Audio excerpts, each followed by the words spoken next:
Salute to all my generals, salute to all my giants, salute to all my kings, all my lions, all my real ones. Y'all already know what it is. Let's jump into it.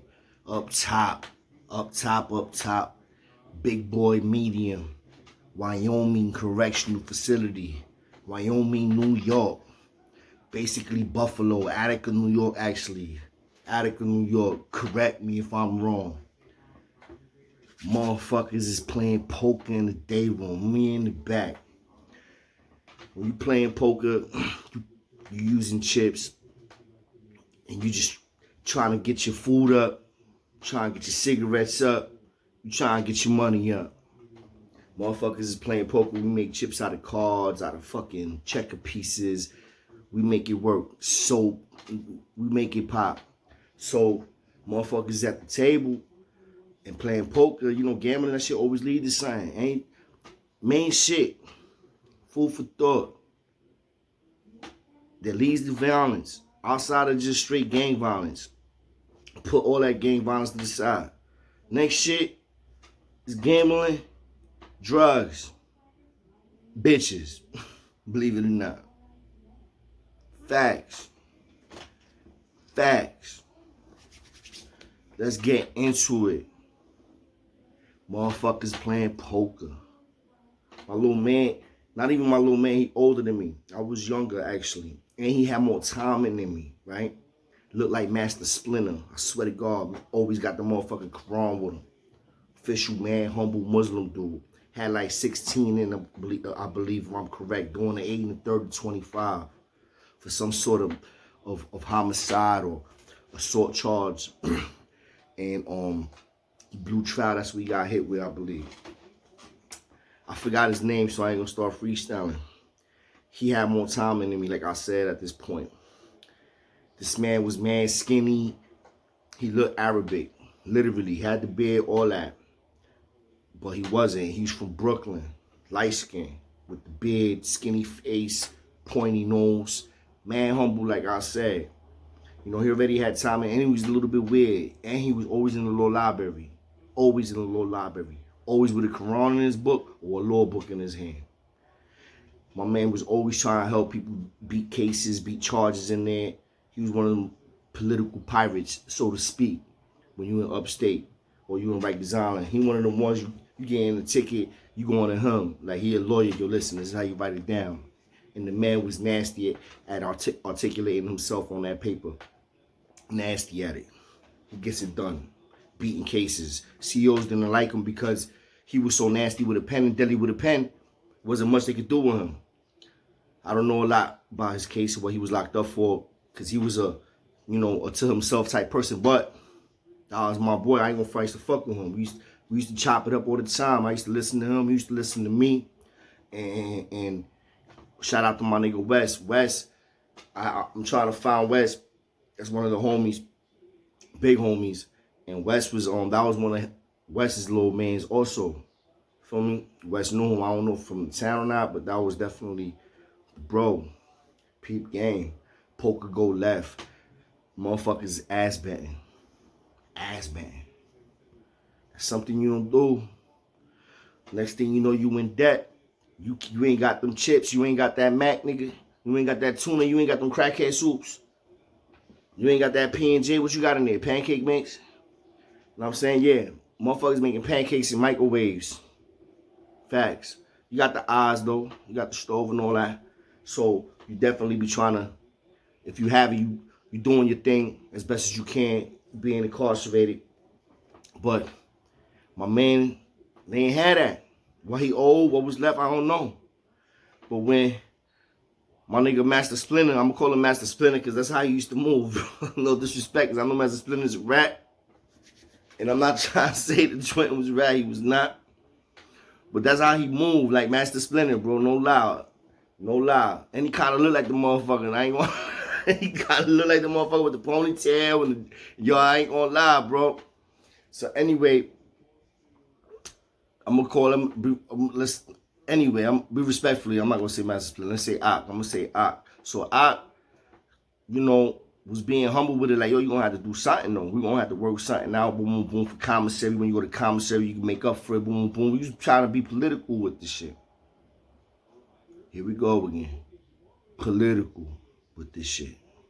And we talking about jail debts and ass betting. But, hey, it's worth a shot, right? Shit went left quick. The other dude, I don't remember his name, so I can't mention it. It was irrelevant as far as I remember. Yeah, he was irrelevant. Nobody, you know what I mean? Just one of them drive-by ass niggas playing poker. Thought he was tough. Invited Ock to his beef. I'm gonna start watching my words. Let's see how good I do at that. So, he invited Ock to the beef. Ock hit him with the... and just walked away. Didn't do nothing. Just walked away. Gone with the wind. Went to his cube. We was in the same side. I was at the end. I had the corner cube. Those are the biggest cubes. That's a whole nother story. Now, it's not even that serious. I was there for a minute already, and I was a porter. I had a corner cube. But he was in that same spot toward the back. He was maybe like 2 cubes down from me. So, I remember hearing the little boy, the back and forth, right? So, I go and pass his cube while I'm going to my cell. And I'm like, yo, what up? I'm like, yo, I good? He did like this. Yo, I'm good. He got the Quran in his hand. Going through it. Like this. And my niggas, he ain't got this official rocking chair that I got. He on his bed doing like that. Know what I mean? He ain't doing it like me, you know what I'm saying? I got the warmer on this bitch, the cushion. Nah. He on his bed like this. Looking like he on a rocking chair, you feel me? And I'm like, you sure? He like, I'm good, Chulo. But good looking. I appreciate you. You know I appreciate you. And that's how he was too. Like, I already knew he was wired different. You know what I'm saying? Differently. He was just one of them dudes, but he was a good dude. Always showed me respect and love, you feel me? He don't do nothing. He stays in his cube. Couple of heads come, pass by his cube. Yo, Ock, you good? Yeah, I'm good. Shaking still, doing his thing. Chopped it up with Wes for a little bit. He wasn't even trying to hit Wes. Wes had to leave. Wes sat down in his bed for a minute. But then Wes had to go. And he was like, all right, he wasn't trying to hear nothing. All right. Lights out, headphones on, listening to the beats, whatever you listening to. Back then we had cassettes, so we throwing in whatever cassettes you got on. Hit your little lamp on, got your fan blowing if it's the summertime. And I believe it was the summertime. Reading my motherfucking Donald Gordon books or the 48 Laws of Power or anything that I have. Cindy Sheldon, Stephen King, I was reading anything. Writing, whatever I was doing. Fall back. Lights is out again because you know the night lights come on now. Drifting off. Falling asleep. Nigga gone. La La Land. I'm fucking Cherokee and Beauty right now in my sleep. All them motherfucking BVI videos, magazines I'm looking at. I'm making pornos in my dreams, my nigga. I'm having a threesome. Next thing all I know I hear is, I'm hearing the most weirdest noises of my motherfucking natural life. The noises, the sounds that was coming out of this human being's mouth, out of this man, were not normal sounds that come out of a man. I ain't even gonna say pause no more. Fuck that. It was just this. He was just Oh, yeah. It was just fucking, it sounded like a fucking different language. I jump up. I is giving it to him. And every hit is the sounds this nigga's making. It almost sound like he getting fucked. Get him off me! Get him off me! Like he taking the buns. Y'all know I laugh. Motherfucker like, yo, that's cruel, that's fucked up. You know what? He should have never got locked up. He should have never invited that man to his penis, to his beef. And he never would have been getting stabbed. So I'm not trying to be disrespectful. I apologize, but a lot of this shit it's not funny, but it's fucking funny to me. So, moving on. Aki's giving it to him. He's making all these weird ass. The CO doesn't know what to fucking do. He's like, get the fuck off him. Get the fuck off him. Get the fuck off him. Yo, the stupid ass CO, I don't think he pulled the pin because the boys, once you hit the pin, the boys usually be there. So, I mean, they ain't like the motherfucking Delta Force, but they be there kind of fast. This mother dumbass the CEO. The CEO went and got the fire extinguisher. And he started spraying the eye. Get the fuck over. Yo, the eye jumped up, backed the CO down. That motherfucker dropped that motherfucking fire extinguisher, started backing up like he was motherfucking doing the moonwalk. That's when he realized he had a pin to hit. That shit crazy. He was hitting that shit so hard that shit hit the floor. Yo, the eye backed him down like talking all, he looking like a wild madman, like a wild, yo, he just looked at, he had blood on him. He still had the fucking, I don't know if he had a pick, flathead knife, whatever the fuck, he had the hammer on him. He looking crazy because he got the long hair, the skinny face, the beard, he got blood on his face, blood on his mouth. He had the white tee on, so he looked even crazy. That's the crazy shit. He did that shit with the white tee with the tank top, I believe. He just looked at like something out of a little fucking mini horror flick. And that was just because of his features and shit. So, the police, that nigga, like I told, that nigga started doing the moonwalk. He backed up, he was hitting that pin, boy. Motherfucker backed out into the motherfucking day room. The CEO, the Ock is going crazy. Shout out to West. West calmed Ock down.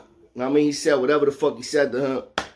And the Ock he snapped out of it like.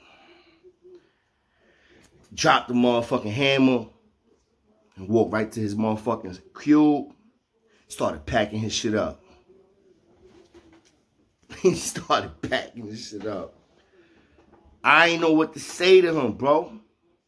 I was literally lost for words. He's like 3 cubes down from me. I'm up, everybody up now, motherfucker. Like, oh, I'm over here forgetting about the dude. All right, I'm laughing again. My fault. So the police, this nigga's bleeding to fucking death in the cube. Mind you, right? Now the nigga Ock is backing down the CO. The CO is fucking scared to death. He ain't even worried about the dude in the cube. He worried about his own ass right now. He was trying to fucking spray the nigga with the fire extinguisher. That shit went left. Like, what the fuck kind of training you got, motherfucker, that they told you to use a fire extinguisher to get another inmate off another inmate? That's how you know these motherfuckers, yo, when shit hit the fan, they just, like, they don't really be thinking, like, sometimes, like, you in the wrong fucking line of work, my man. So, this nigga, the police goes to the day room. The other guy that just got stabbed up is still in his cube. And the other guy was a porter, that's right. So he had a corner cube all the way on the opposite side. The Ock, he crept on the floor on some Rambo shit. All the way from my side. He had to move all them beds, slide past the middle on some fucking Mission Impossible shit on his belly. Like, he's Superman. He had to slide because that's a big-ass gap. Y'all know what the fuck I'm talking about. Anybody that been in the dorm, especially in Wyoming or Green, all of them dorms are designed the same. When he crept on motherfucker, he crept from all the way on the outside and slid across. You know them floors is marble, like, not marble, but you know, we keep them shits buff. They shiny. You can slide on them bitches. To go to the other side and then keep creeping. To go all the way around, because Duke was on the same side of where the bubble was at. Well, not the bubble, where the police is at. On that last row, that first row of beds. And we was at the end. Duke was at that side, and he was in the corner at that. So he went through all of that. Got him. Got him good. Police finally hit the pin. The motherfucking police is trying to tell him what, yeah, he's just talking hysterical when the other CEO's going, what the fuck are you doing? Yo, the CEO did not never come back into the dormitory. He stood in the day room. This nigga bleeding to death, crawling on the floor. Trying to get to the motherfucking egg, trying to just go anywhere. Hawk is already back in his motherfucking cube and threw the gun and all that. The boys finally get here. He telling them, yeah, nah. He couldn't even, like, he was done. Police got fucked up in the head after that. CEO, I never seen him again after that. Motherfucking Duke ain't die. But, they didn't even do Ock dirty. They didn't even do Ock dirty because it's like when they seen him, they just knew he was just something different. And he was like, he still had blood on him. He packed all his shit up. And he was sitting down on his bed reading his Quran. By the time the CEOs came around, told him stand the fuck up, put his hands behind his back and all that, and cuffed him and all that, they ain't even put hands on him. I don't know if they did anything to him in the box. If they did anything to him in the box, that's possible because they always act extra tough when they take you to the box. But as far as what took place in the dome, they ain't put hands on him or nothing, man. They just took him, and the dude, they end up fucking getting the motherfucking bus coming. The bus is basically just a regular van. Snatched him up. They telling, you know, porters or whatever, somebody in there, they always trying to get other dudes to help, throw him on the gurney and all that shit. Yo, let's put him on a stretcher. Somebody, we need 2 volunteers. You always got some 2 fake-ass medic motherfuckers that want to be involved and shit. They be like, yo, I help. Sometimes you got dudes that do it just sometimes to get a last licking. Like maybe he had beef with him too, or to let a nigga know not to blow it up. Keep that in mind. That's real talk. Like sometimes somebody get violated, get done dirty, get thrown on that motherfucking stretcher, and one of the dudes that's holding the stretcher that's putting you in the van is one of them dudes is the reason why you in that stretcher. In your ear like, yeah, nigga, just be quiet, hold it down.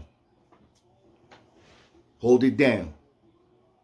That's a famous word in New York State correctional facilities.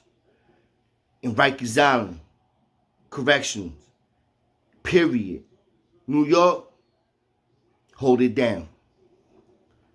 Tell me I'm lying. Tell me I'm lying, twins. Hold it down. Nigga, I wish I would hold it. Yo, y'all hold it. Yeah, all right. After y'all hold this down, feel me? Yo, real talk. I just had to give y'all some of that gun smoke before a motherfucker fall back. I got y'all with some more tomorrow. Y'all already know it's going to be V-Day weekend. You know what I'm saying? Everybody got their little boo things. You know what I mean? I'm about to hit y'all with the boo thing crybaby shit up north that I be seeing from these niggas that ain't had no motherfucking business on Valentine's Day. Talking about my baby gonna come.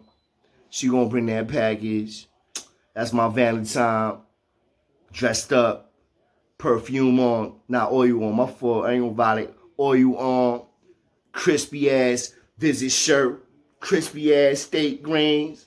You got your little feet on.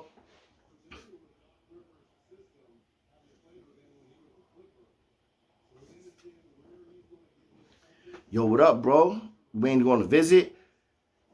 Yeah, man. I'm still waiting.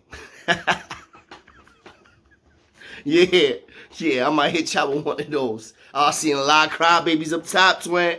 Y'all already know what it is. Salute to all my kings, all my lions, all my giants. I holla at y'all tomorrow. Nothing but love, nothing but respect. 360 strong all day. Peace.